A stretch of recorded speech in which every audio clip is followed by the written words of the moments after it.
(3, 4장 1항) 본문은 61일차를 참고해 주시기 바랍니다. 이단 알미니우스 주의자들은 은혜를 저항할 수 있다고 덧붙였습니다. 우리 선조들은 이것을 바르게 파악하고는 타락과 은혜에는 긴밀한 관계가 있다는 것을 보이기 위해 이 두 항목을 묶었습니다.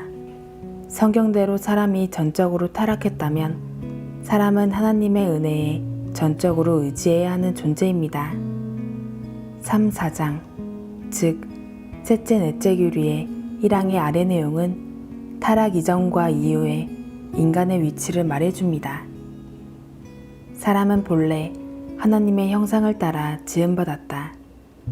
하나님께서 그의 총명은 창조주와 영적인 일들에 대한 참되고 건전한 지식으로, 그의 마음과 뜻은 정직으로, 그의 모든 심정은 순수로 단장해 주셨다. 참으로 전인이 거룩하였다. 사람은 하나님의 형상을 따라 창조되었습니다. 아담은 하나님의 창조의 절정, 즉 하나님의 걸작품이었습니다. 아담은 모든 피조 세상을 다스리는 하나님의 대리인이었습니다. 참으로 매우 높은 지위입니다.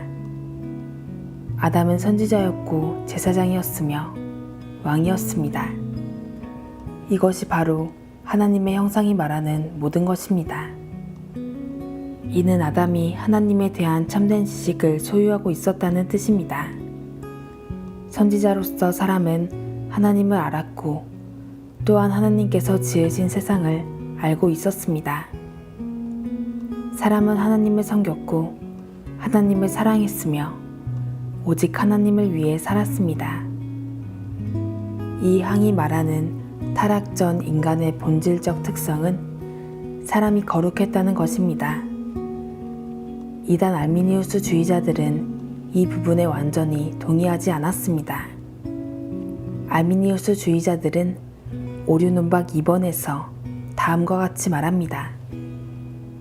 선함, 거룩함, 의로움과 같은 영적 은사들과 선한 자질들과 덕성들은 사람이 처음 지음받았을 때 사람의 의지에 속했던 것일 수 없다. 따라서 이러한 것들이 타락으로 사람에게서 분리되었을 수 없다. 이것은 매우 중요한 문제입니다. 이것은 타락 이전 인간 안에 있던 하나님의 형상이 어떠했느냐의 문제입니다.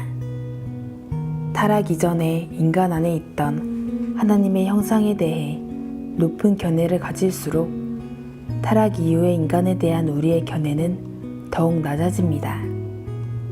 신조는 타락 이전의 인간을 매우 높은 위치에 놓으며 따라서 인간이 매우 깊이 타락했다고 봅니다. 신조는 인간이 가능한 가장 깊은 비참과 타락에 놓여 있는 것으로 봅니다. 반대로 알미니우스 주의자들은 타락의 영향력을 축소하기 위해 사람이 타락 이전보다 조금 더 낮은 위치에 있는 것으로 봅니다. 사람이 10층짜리 건물에서 떨어졌다고 보는지 아니면 단지 사다리에서 떨어진 것으로 보는지의 차이는 매우 큽니다. 만약 사람이 고층 건물에서 떨어진다면 죽을 것이라고 우리는 확신할 수 있습니다.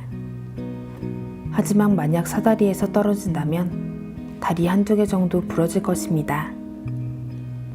알미니우스 주의자들 사이에서도 타락의 범주에 대해 의견이 갈렸지만 어떤 알미니우스 주의자들은 두 다리가 부러졌다고 보며 어떤 알미니우스 주의자들은 거기에 덧붙여 갈비뼈가 여기저기 더 부러질 만큼 심하게 다쳤지만 죽지는 않았다고 생각하는 정도의 차이입니다.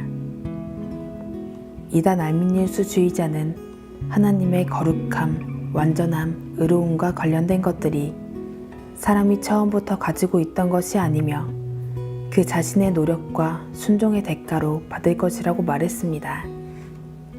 거룩함은 인간의 의지에 대한 것이기 때문에 인간의 본성에 속하지 않는다는 주장이 알미니우스주의자의 오류입니다. 그들은 거룩은 인간의 노력과 자유의지로 얻는 것이다. 거룩함이 인간이 지음받은 것의 일부분이라면 인간은 진정으로 자유롭지 않다고 잘못 말했습니다. 인간은 완전하고 거룩하고 의롭게 태어났습니다. 이런 것들은 얻어내는 자질이 아니며 주님께 처음부터 받은 것입니다. 그러나 알미니우스주의자들은 타락 이전의 사람은 성숙한 피조물이 아니었다고 믿었습니다. 오히려 사람은 무흠한 아이 같으며 더 성숙할 가능성이 있는 그런 존재라고 알미니우스주의자는 생각했습니다.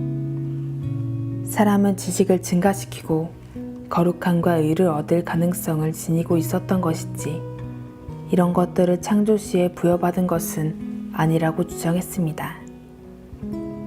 아담은 의로운 상태로 지음받은 피조물이 아니며 오히려 무음한 상태로 지음받은 피조물이라고 주장했습니다. 아담은 선과 악의 중간 상태에 있었고 중립 상태에 있었다고 주장했습니다. 이것은 잘못된 생각입니다. 이 견해가 옳다면 타락은 전혀 심각한 문제가 아닙니다. 만약 거룩함이 원래 형상의 일부분이 아니라면 타락으로 말미암아 잃어버릴 수 없는 것입니다. 이런 견해로 말미암아 이단 알미니우스주의자는 타락한 인간이 전적으로 타락하지 않았으며 이성과 의지가 여전히 온전하다고 가르쳤습니다. 타락으로 총명이 다소간 어두워졌을 수는 있지만 적절히 가르침을 받으면 고칠 수 있다고 생각했습니다.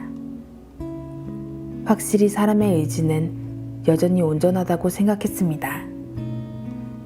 사람은 선을 행할 능력을 상실했지만 선을 행하고자 하는 의지를 상실한 것은 아니라고 잘못 주장했습니다.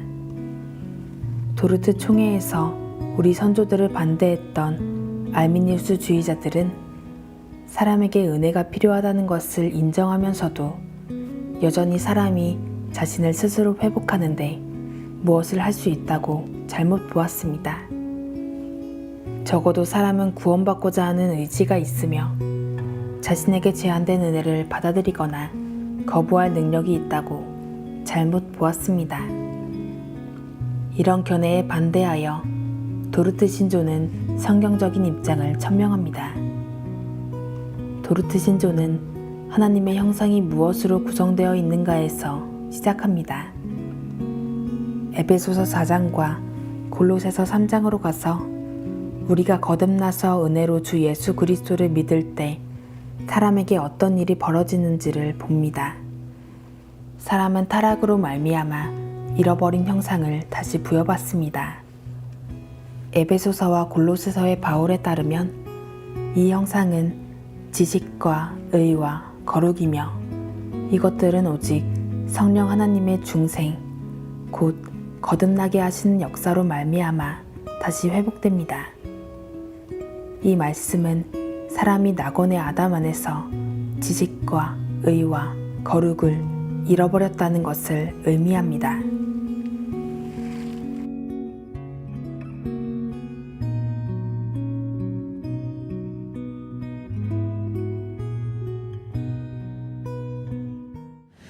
너희 만민들아 손바닥을 치고 즐거운 소리로 하나님께 외칠지어다. 지존하신 여호와는 어미하시고 온 땅에 그